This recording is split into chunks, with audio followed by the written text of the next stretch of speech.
¿Qué tal? Mi nombre es Cristina Navarro Rosas del grupo ITA 58 de la carrera de Tecnologías en Automatización de la Universidad Tecnológica de Querétaro, y el propósito de este video es para llevar a cabo la presentación de la práctica número 1 de la materia de control automático impartida por el maestro Raúl Hernández Zúñiga respecto a los conceptos y definiciones base para llevar a cabo la materia. Entonces, bueno, primero que nada vamos a hablar respecto a estos conceptos, ¿no? Y uno de los principales conceptos que es importante definir es qué es un sistema, ¿no? Pues un sistema simplemente es una combinación de componentes que actúan conjuntamente y que están interrelacionados para alcanzar un objetivo en específico. Es decir, esto se puede ampliar a fenómenos de todo tipo de fenómenos dinámicos abstractos, ¿no? Tales como se encuentran en la economía, el transporte, el crecimiento de población, biología, matemáticas, los seres humanos. Y hay que dejar en claro que estos pueden ser dinámicos y estáticos. Dinámicos es cuando la señal que está controlándose varía, y estático es cuando ésta se mantiene fija. Aquí nosotros tenemos el ejemplo de un sistema que tiene una entrada X y a su salida una señal Y. Ahora, es importante mencionar que en este caso vamos a hablar respecto a los modelos matemáticos que describen sistemas. Entonces, simplemente, ¿qué es un modelo matemático? Pues bueno, un modelo matemático es una representación simplificada a través de ecuaciones, funciones o fórmulas matemáticas que describirán un fenómeno en particular o en específico, ¿no? Y la relación entre diversas variables. Aquí nosotros tenemos algunos ejemplos, ¿no? Y vamos a saber que también los modelos matemáticos nos van a servir para predecir el valor de ciertas variables por medio de la estabilización de hipótesis. Y bueno, también tenemos como concepto básico para la materia de control automático el concepto de la integral. ¿Qué es la integral? ¿No? Nosotros hemos visto en matemáticas que es representada por medio de esta fórmula, ¿no? Que tenemos un límite superior e inferior y una función derivada de x. Y bueno, pero sin embargo, ¿qué es como tal la integral? Y bueno, la integral, aquí mismo nos dice, está asociado al concepto de área. Básicamente la integral es la aproximación de la función de varias funciones horizontales, varios rectángulos, para poder calcular el área debajo de una curva, como lo aquí vemos. Y bueno, ¿cuáles son las aplicaciones de la integral? Tiene diversas aplicaciones, muchísimas. Nosotros vamos a ver que las integrales van a servir para poder calcular el área de regiones, como ya habíamos dicho. También sirve para poder calcular volúmenes de sólidos de revolución. Una vez que tú tienes esa área, pues al momento de aplicar ya pi al cubo, puedes calcular volúmenes que son de sólidos de revolución. Esa área al momento de hacer una revolución va a ser un volumen, ¿no? Presiones hidrostáticas, centros de gravedad, trabajo realizado para desolajamiento de líquidos en un recipiente.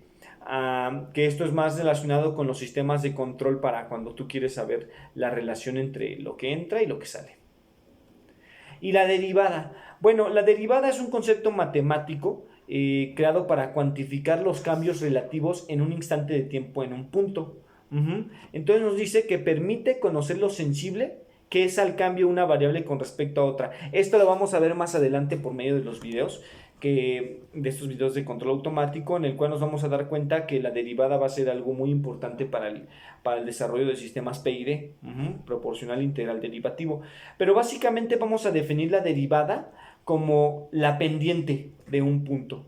Entonces nosotros al tener esa pendiente podemos hacer una predicción del comportamiento que va a tener esa función en específico.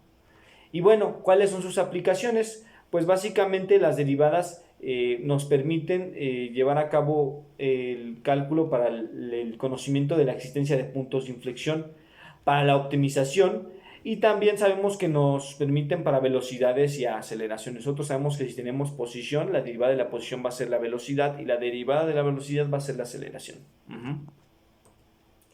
Y bueno, también teníamos dentro de los conceptos básicos para la materia de control automático el tema respecto a los sistemas lineales, los cuales están representados por medio de ecuaciones diferenciales ordinarias, como aquí lo vemos, e invariantes en el tiempo. Sin embargo, nos dice que para que un sistema sea considerado lineal, este no debe contener potencias ni productos u otras funciones de las variables dependientes y sus derivadas. Entonces aquí, por ejemplo, este ejemplo nos dice que este es un sistema lineal y este también es un sistema lineal. Ahora, en este caso nos dice que este no es un sistema lineal. ¿Por qué no sería sistema lineal? Porque nos damos cuenta que la variable x está al cuadrado. Ajá, la dependiente.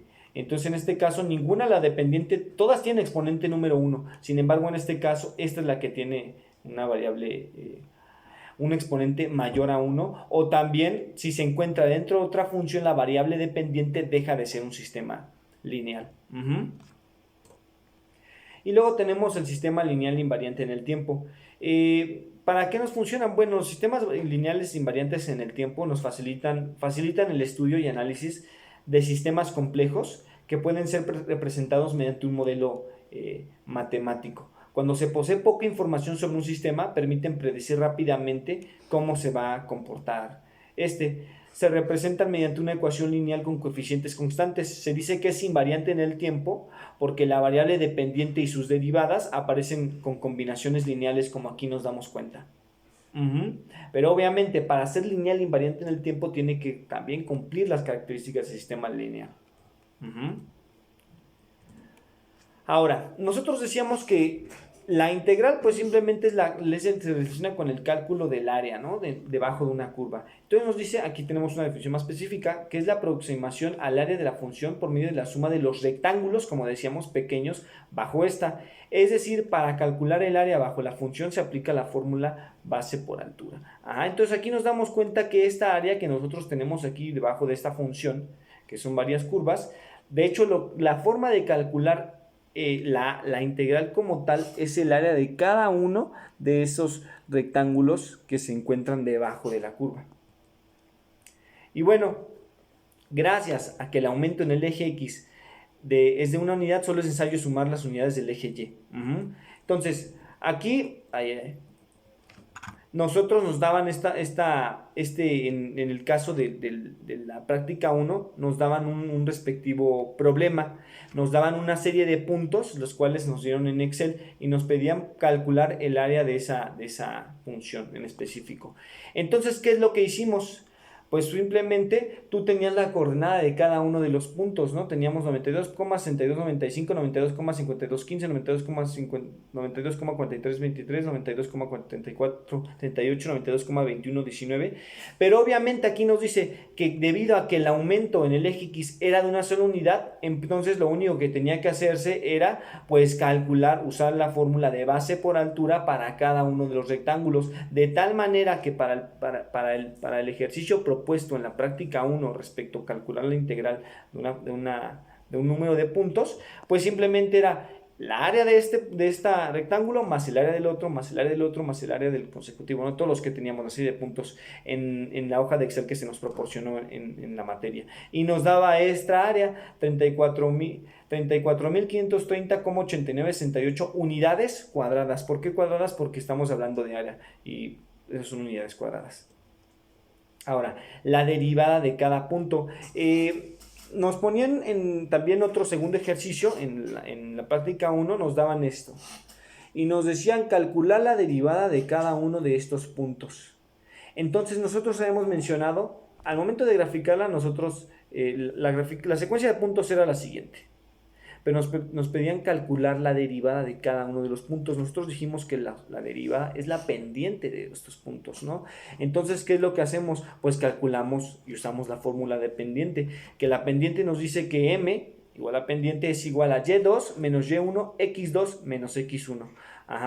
Entonces, lo único que hacemos va a ser, en este caso, ahogamos estas dos coordenadas y vamos a decir... En este caso, vamos a decir que, por ejemplo, y2 va a ser nuestro menos 100 menos 69,97, y1 menos 97,55x, x2 1 y x1 0. Y al momento de aplicar esta fórmula, la de la pendiente, nosotros obtenemos la derivada.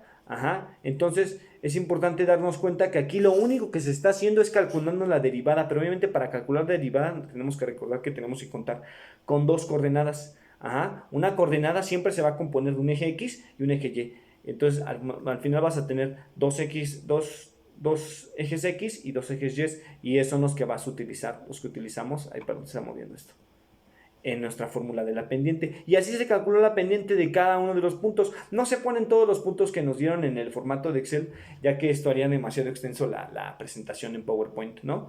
Pero este es el ejemplo, ¿no? Así se calculó cada uno de ellos. Y bueno, esta sería la secuencia de los puntos unidos, ¿no? El comportamiento que tienen. Y bueno, aquí tenemos un sistema de segundo orden solucionado mediante ecuaciones diferenciales, que esto se va a ver más adelante en las siguientes prácticas.